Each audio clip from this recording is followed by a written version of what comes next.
요셉은 구약에서 예수님을 대표하는 인물입니다. 그는 형들에게 죽임당할 뻔했는데 다행히 죽지 않고 위대한 상인에게 팔려서 애굽에서 비천한 생활을 했습니다.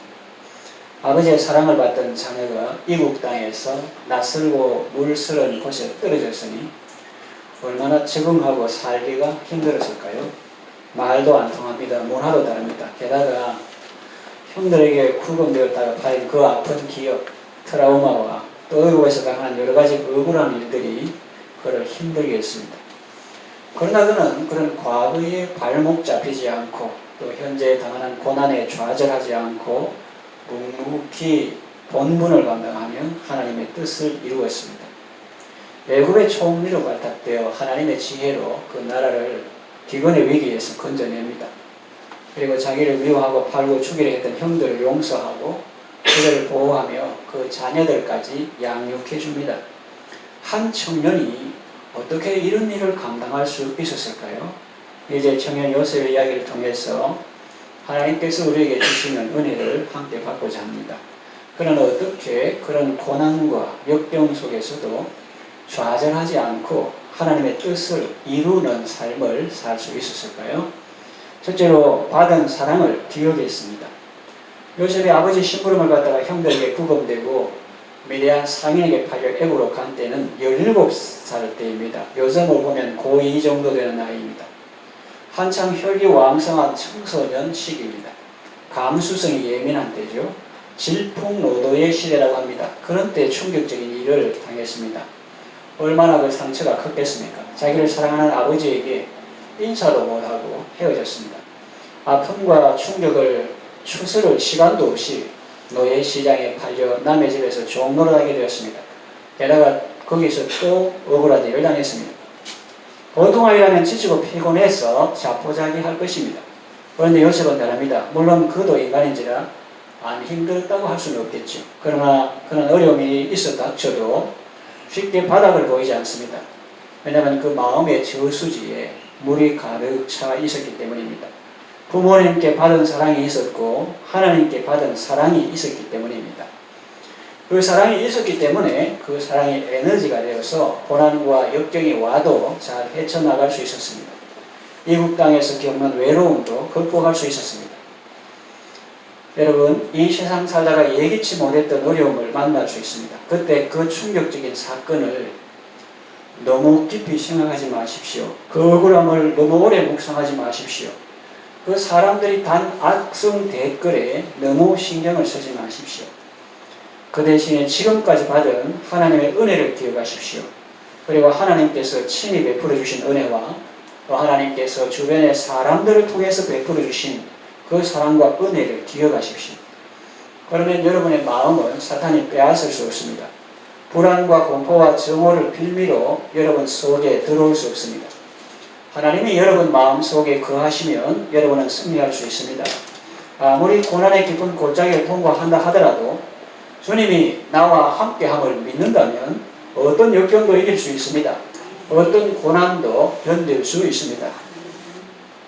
부모님 되시는 여러분, 여러분의 자녀들을 사랑해 주십시오. 가까이 있을 때 마음껏 사랑해 주십시오. 그것은 자녀의 마음의 양식이 되고 에너지가 되어서 그들로 하여금 어떤 역경에도 굴하지 않고 인생길을 잘 헤쳐나가게 할 것입니다. 둘째로 현실을 직시하고 잘 헤쳐나갔습니다. 어떤 분이 현재의 소중함을 이렇게 표현했습니다. 자동차에는 앞 유리가 크다. 그렇죠. 앞 유리가 이렇게 크게 앞에 있습니다. 거기에 비해서 백미러나 또는 백미러는 조그맣게 앞에 달려있죠. 또 사이드 미러 양쪽에 있는 것은 상대적으로 작다. 왜 그럴까? 그것은 앞을 잘 보고 가라는 뜻이다. 그렇게 해석했습니다. 일리 있는 해석입니다. 인생길 가는 것은 차 운전하는 것과 같습니다.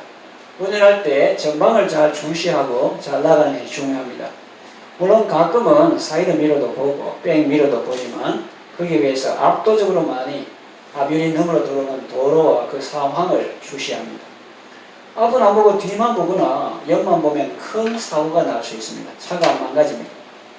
그처럼 우리가 인생길을 갈 때 과거에 너무 집착하면 안 됩니다. 과거에 발목 잡히면 안 됩니다. 자꾸 뒤를 돌아보면 안 됩니다. 뒤를 잠깐 볼 때도 백미러를 통해서 봐야지. 뒤에 차가 어떤가 보기 위해서 앞에다 백미러 봐야지. 운전하다가 고개를 돌려서 보다가는 큰 사고가 날 수 있습니다. 요셉의 경우를 생각해 봅시다. 형들이 내게 그럴 수 있나? 어떻게 사람들이 자기들 먹일 음식을 손에 들고 먼길 고생해서 온 사람을 인사도 안 하고 음식은 빼앗고 다짜고짜 잡아서 결국하고 구덩이에 던질 수 있지?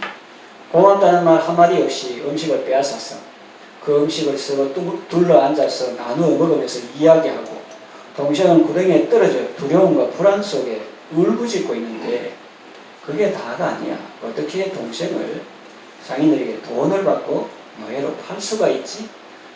그런 생각을 할 수 있다는 거예요. 그리고 보데발의 아내라는 여자는 어떻게 자기의 잘못을 부끄러운 줄도 모르고 나에게 뒤집어 씌울 수가 있지? 그리고 보데발이라는 사람도 그래. 자기 아내가 원래 끼가 있는 여자라는 것을 알면서도 사람들 입이 무서워서 나를 감옥에 넣고 사건을 무마시키려고 해. 사람들이 어떻게 이럴 수 있어? 그렇게 계속 과거를 생각하고 뒤를 돌아본다고 가정해 봅시다. 전방 주시 의무를 태만히 하고 고개를 뒤로 돌린 운전자가 사고를 당하고 차가 망가지고 자기 몸도 다치는 것처럼 우리가 인생길을 가면서 당면한 현실을 직시하지 못하고 자꾸 뒤를 돌아보는 사람은 사고를 당하게 되고 그로 인해 그의 인격은 파괴되고 그의 인생은 망가질 것입니다. 어떤 어려운 일을 겪었든지 거기에 발목 잡히면 안 됩니다. 어떤 사람이 내게 무슨 상처를 주었든지 그 일에 너무 집착하면 안 됩니다.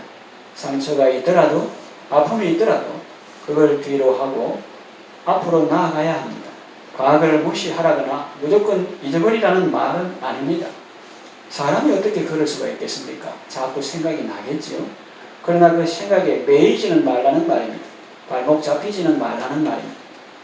여러분의 아픔과 슬픔을 하나님께 토로할 수는 있습니다. 그리고 하나님께 소원을 아뢰 수 있습니다. 그리고 나를 힘들게 한 사람, 억울하게 한 사람, 박해하는 자들을 위해서 기도할 수 있습니다. 성경 말씀대로 그들을 축복할 수 있습니다. 오해하지 말 것은 나를 했는데 그 사람 축복하라고? 그가 잘 먹고 잘 살아서 더욱 악을 행하게 해달라는 것이 아니라 축복하라는 것은 하나님께서 그들을 불쌍히 여기시고 하나님께서 그들을 긍휼히 여기셔서 그들이 회개하고 구원을 받게 해달라는 것입니다. 그렇게 하나님께 모든 것을 올려드리고 하나님께 맡기라는 것입니다. 그러면 하나님께서 알아서 제일 잘 처리해 주십니다.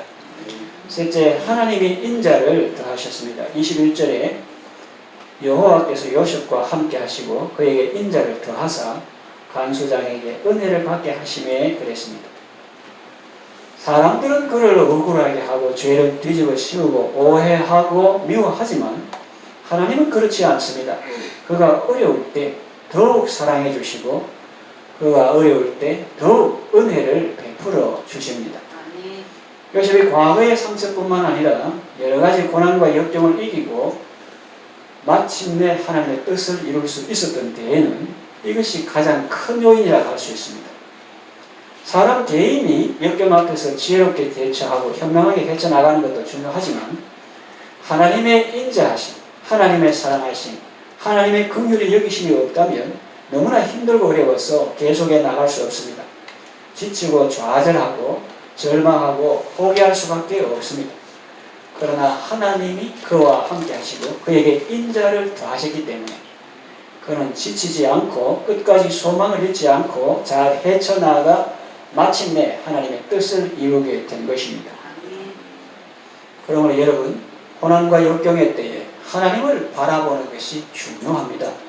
하나님의 인자하심을 바라보십시오. 주의 인자는 끝이 없습니다. 한때 유명한 박순애 간증하러 다닌 적이 있죠. 청송의 초원에 있으면서 어떻게 예수님을 만났나. 교회 가니까 사람들이 엄마 도망가라고 또 구질지하다고 전부 다 안 놀아주고 그래가지고 울며 교회에 나오는데 그 주일학교 선생님이 한마디 하더라고요.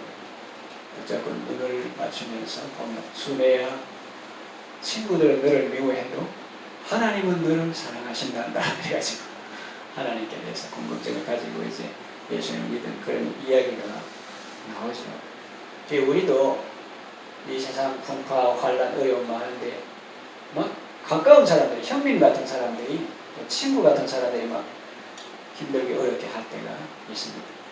그래도 변함없이 사랑하시는 하나님을 바라볼 때 우리가 사탄의 도구가 되지 않고 하나님의 사랑 안에서 회복되고 하나님을 기뻐할 때, 하나님께 감사하고 하나님을 기뻐할 때 하나님께서 모든 것이 합력해서 선을 이루도록 이끌어 주시는 것을 우리는 체험할 수가 있습니다. 하나님을 바라보는 것이 중요합니다. 하나님의 인자하심을 바라보십시오. 찬송 가사와 같이 주의 인자는 끝이 없습니다. 그의 자비는 무궁합니다. 그러니 하나님 제발 좀 인자해 주세요. 하나님 좀 사랑해 주세요가 아닙니다. 하나님은 본래 사랑이십니다. 그리고 하나님의 사랑은 영원합니다. 끝이 없습니다. 이미 사랑하시고 하고 계시고 영원한 사랑으로 함께 하십니다. 다만 사람이 그것을 보지 못하고 깨닫지 못해서 문제가 되는 것이지 하나님의 인자하심은 영원히 있습니다. 그러니 여러분 하나님을 바라보십시오. 우리의 눈을 통해서 또 우리의 마음을 통해서 성령님께서 하나님의 사랑을 우리 마음에 쏟아 부어 주십니다. 그러면 우리 마음은 넉넉해지고 부자가 됩니다. 강하고 담대하게 됩니다. 그러면 주의 사랑으로 세상을 이길 수 있게 되는 것입니다. 욕심을 이기고 분노를 이기고 거절된 상처 그런 걸 이기고 사랑으로 원만하게 기쁨으로 승리할 수 있게 되는 것입니다. 자기 아들을 아끼지 아니하시고 우리 모든 사람을 위해 내어주시니가 어찌 그 아들과 함께 모든 좋은 것을 은사로 주지 아니하시겠느냐 그랬는데 우리 위해 이미 독생자를 주신 하나님은 그 독생자 예수님과 함께 모든 좋은 것을 우리에게 선물로 주십니다. 예수님은 하늘과 땅의 모든 권세를 가지고 우리가 세상 사는 모든 날 동안 우리와 함께 하십니다. 하나님을 바라보고 주의 사랑을 듬뿍 받아서 그 사랑으로 승리하시기를 바랍니다. 말씀은 정리하는 말씀입니다. 청년 시절은 혈기왕성한 때입니다. 그만큼 유혹도 많고 고난도 많이 부딪히는 시절입니다. 그런 것들이 없으면 좋겠다는 생각도 들 수 있겠지만 그러나 그런 것들이 없는 것을 바라기보다는 현명하게 대처하고 잘 헤쳐나가는 것이 지혜가 아닐까요? 왜냐하면 하나님은 우리를 온실 속의 화초가 아닌 야생의 거목으로 자라게 하십니다. 현실이 힘들고 고통스러울 때 좋은 추억을 떠올려 보십시오. 받은 사랑을 기억하십시오. 아픈 과거에 집착하지 마십시오. 현실을 직시하십시오. 언제나 하나님의 인자하심을 바라보십시오. 하나님은 여러분으로 하여금 사람들에게 은혜를 받게 하시고 모든 일에 형통케 하실 수 있는 분이십니다. 사람들은 과거를 말하고 스펙을 말하고 조건을 말합니다. 그것이 중요하지만 그것이 다가 아닙니다. 사람들이 간구하고 있는 가장 중요한 것이 있습니다. 하나님입니다. 청년 요셉은 여러 악조건이 있었는데도 하나님 때문에 승리했던 사람입니다. 여러분들도 요셉처럼 하나님으로 인해 승리하고 많은 사람을 살리고 세우며 하나님의 뜻을 이루는 아름다운 삶을 살아가시기를 바랍니다.